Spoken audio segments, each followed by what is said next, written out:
In AutoCount, you may make use of multi-level chart of account to produce manufacturing account. First of all, create all the manufacturing component accounts at GL, account maintenance.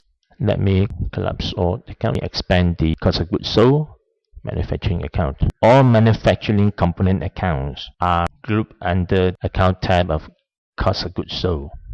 Make use of level 2 for subheaders, level 3 for component accounts, and the order of account number. For example, I start all with 7 in order to group them accordingly. For example, my manufacturing account is on level 1. I have level 2 subheaders, and level 3 will be the component account of subheaders respectively.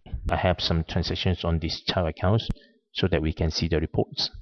And you may need to create several sets of stock accounts for finished goods, raw materials, packing materials, as well as work in progress, depending on your reporting requirement. For that, key in the opening balance and then perform transaction entries that involve manufacturing component accounts. To view manufacturing account, go to GL, Account Details Report.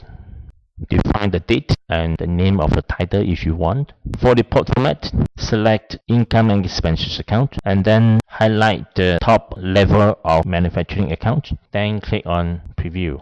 All the child accounts under manufacturing account will be listed.